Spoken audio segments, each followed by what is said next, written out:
Hello and welcome our beloved viewers to RTD's News English edition. As usual, we bring to you the major and top highlights of tonight. Launch of the Regional Maritime Security Forum, Regional Maritime Training Center.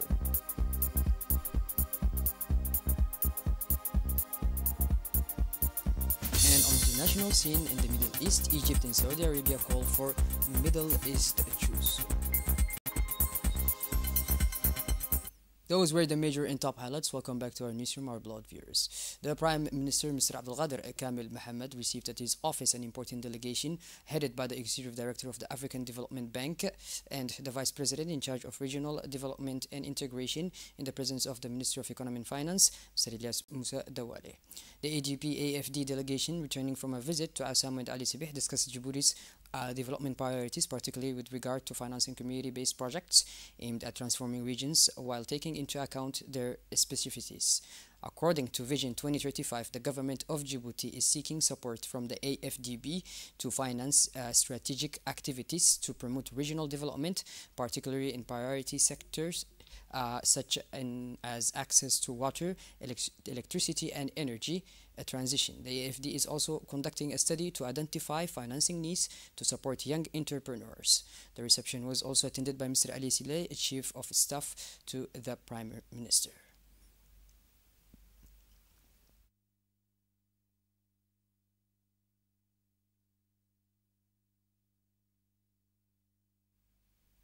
Chaired by the Speaker of the House of Representatives, Mr. Delita Mohammed Delita, and accompanied by UNDP resident representative, a consultative session was held between parliamentary committees on the environment and youth-led civil society organizations concerned with environmental protection and combating climate change.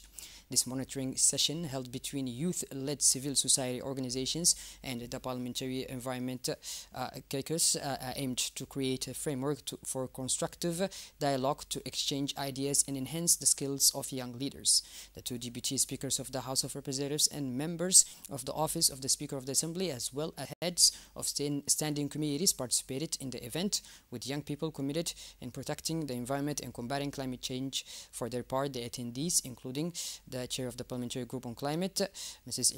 Elia Ismail Gide, welcomed the commitment of the youth and noted the key role of the Parliamentary Group Climate Law established in 2021 to defend the interests of the most vulnerable communities facing the impacts of climate change. In addition, the Parliamentary Climate Cluster's commitment to work for strong advocacy and strong legislation in order to protect the most vulnerable communities in the face of climate change was reaffirmed.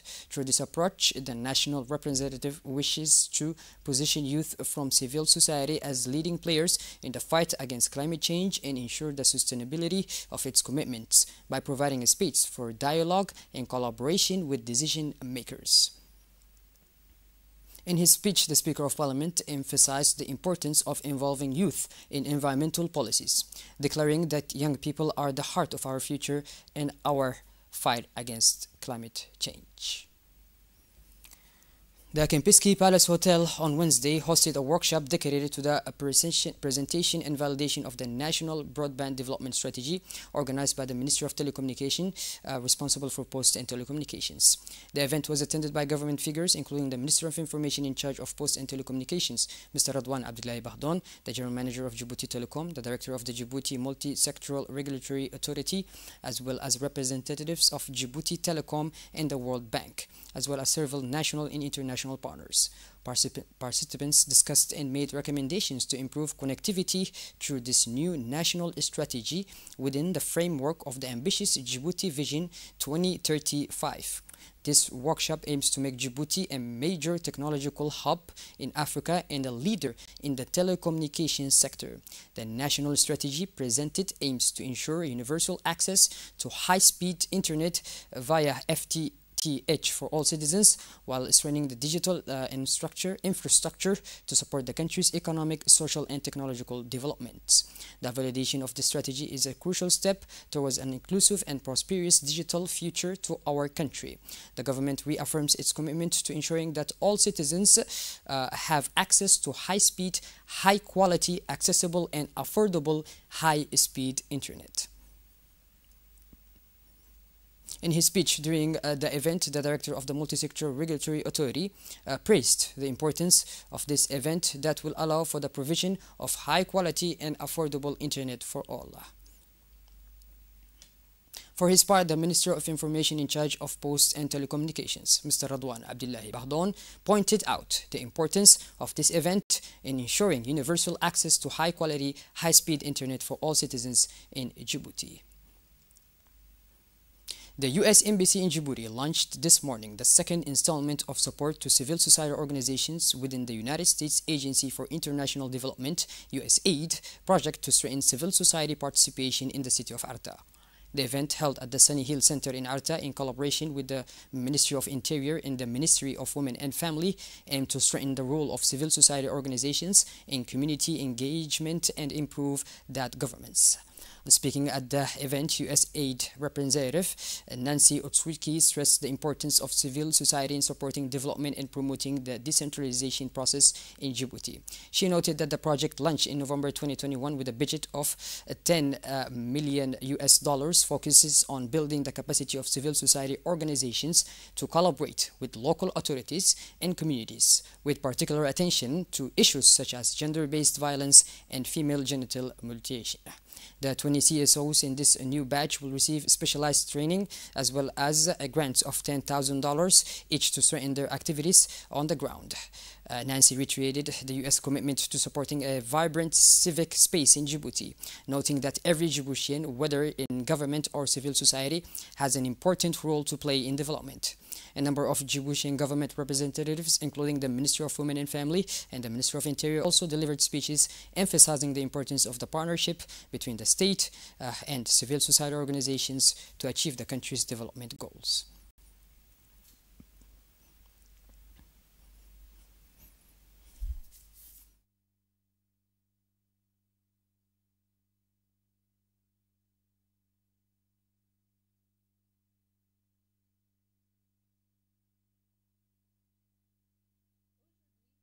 The Minister of Women and Family, Mrs. Muna Usman Adan, delivered a speech during the ceremony in which she praised the importance of this event.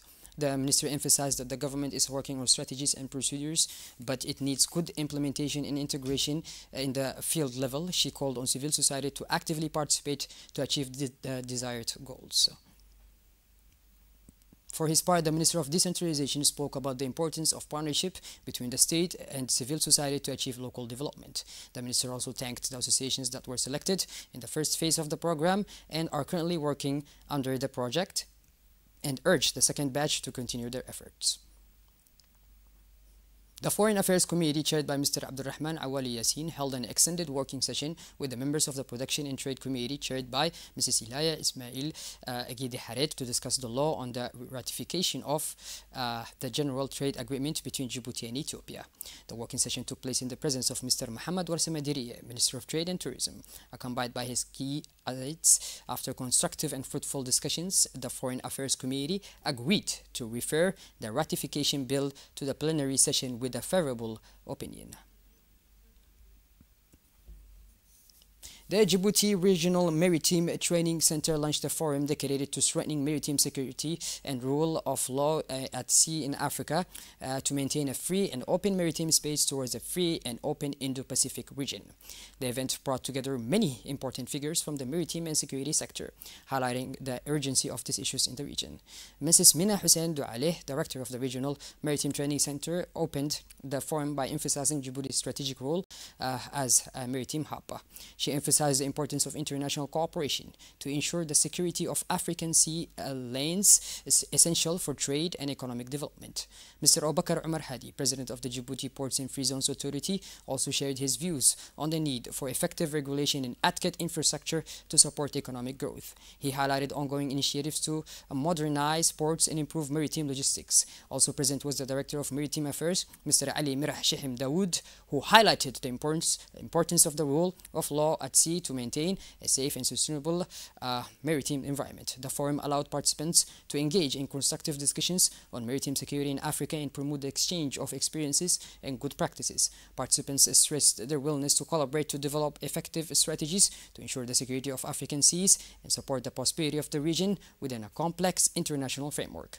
Through this initiative, the Center reaffirms its commitment to play a key role in promoting maritime security and sustainable development in Africa. The Japanese ambassador to Djibouti delivered a speech at the Regional Maritime Law Enforcement Strategic Forum, in which he Japan's support for efforts to improve maritime infrastructure and enhance the operational sustainability of ships. The commander of the Djibouti Coast Guard, Colonel Wais Omar Boghore, expressed his satisfaction to participate in the opening of the Maritime Law Enforcement Strategic Forum, emphasizing that this topic is of utmost importance to Djibouti, especially with regard to operational sustainability in the Western Indian Ocean. He concluded his speech by emphasizing the need to strengthen the cooperation to face maritime challenges and ensure the security and stability of the region. During the launch of the Regional Strategic Forum on Maritime Law Enforcement Operational Sustainability in the Indian Ocean region, Madam Mina Hussein Douali, Director of the Regional Maritime Training Center, welcomed the participants and thanked the organization of this important event. She also noted the vital role that technology and innovation play in modernizing fleets and maritime infrastructure, stressing the importance of investing in these areas to ensure the sustainable future for the maritime sector in the Indian Ocean regions. Mr. Abubakar Umar Hadi expressed his pleasure to participate in the forum dedicated to the effective maintenance of ships, stressing the importance of this strategic topic in light of the continuous growth of global maritime trade.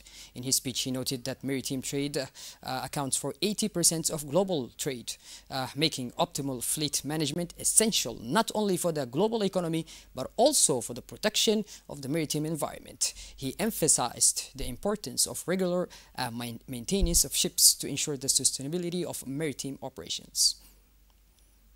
The president of the Djibouti Ports and Free Zones Authority, Mr. Abubakar Umar Hadi, received a World Bank delegation led by Mrs. Fadwa Binani, lead financial sector specialist in charge of the finance, competitiveness and innovation project in Djibouti, and Mr. Muhammad Amin Mahdi Ahad, private sector specialist and project management associate at the Red Sea Hotel. The World Bank delegation's visit to support the development of the private sector in Djibouti. During the meeting, Mr. Abubakar Umar Hadi discussed the proposed areas of operation with the World Bank, including financing the National Road 18 through a public-private partnership with DPCR, strengthening the regional integration of the post community system to facilitate the African internal market, exploit renewable energy sources such as tidal power, wind farms, and solar energy, studying the privatization of railways. The Ministry of Women and Family of Djibouti, in collaboration with the United Nations Development Programs and the European Union Commission, announces the organization of Trade Week 2024 dedicated to the promotion of the products of artisanal cooperatives. This fourth edition will be inaugurated by the Secretary General of the Ministry and will be held at the Bawadi Mall from October 15 to 2024. This is an important annual event that highlights the artisanal skills and food products from women's cooperatives in rural areas of Djibouti. Under the theme, Let's Promote Our Local Skills, artisans will showcase a variety of products such as baskets, jewelry, weaving, and food products. This initiative, which is in line with the objectives of the Ministry's European Union-funded project, aims to promote women's economic empowerment initiatives in rural areas through training and marketing operations.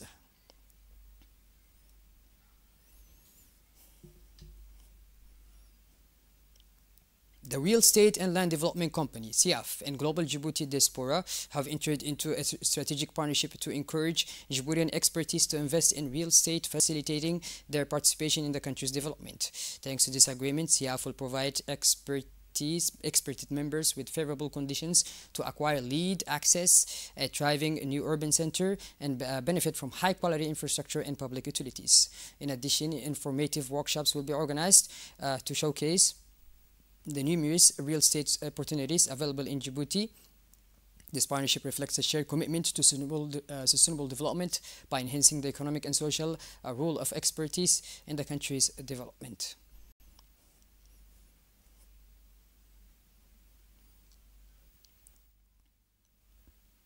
A delegation from the African Development Bank, led by the Regional Director Mr. Khalid Sharif and the Vice President, paid an important visit to Ali Sibih to assert the project to support the construction of a socio-economic infrastructure and promote economic activities in the interior, financed by the bank and implemented by the Djiboutian Agency for Social Development. This visit highlights the AFD's continued support to regional development in Djibouti and highlights the significant achievements of these projects in the interior region. This composition reflects the strategic importance the bank attached to projects to support the building of socio-economic activities in the regions. The delegation visited the complex built by the Djiboutian Agency for Social Development. During a meeting, discussions between the delegation, local authorities, regional parliamentarians, and ADDS explored opportunities for future bank interventions in the region. The complex includes a new training center aimed at enhancing the vocational skills of young people in the area, as well as a nursery created to help parents balance work and family life. In addition to the bank-funded infrastructure, the Djiboutian government took the initiative to fund a laboratory with the appraiser projects to Ali Sibih. The Djibouti Social Development Agency presented other achievements of this project in the regions, including the expansion of a water reservoir to improve access to portable water for local communities. In Tajura, a firefighting center was constructed to enhance emergency response capabilities, while a modern slaughterhouse was constructed to support the local meat industry. In Oboch, a multifunctional building was constructed to provide a multi-use space for community and administrative activities.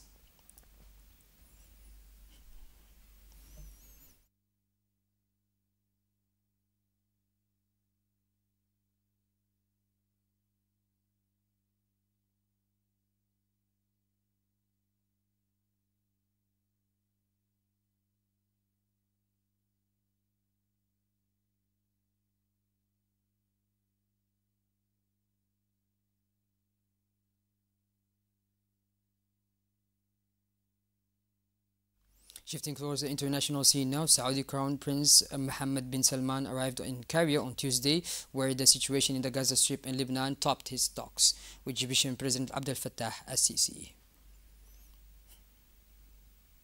Well, but these are blood viewers. We finally conclude this edition. Thank you for being with us, and make sure to tune in later for more. Have a wonderful evening and take care.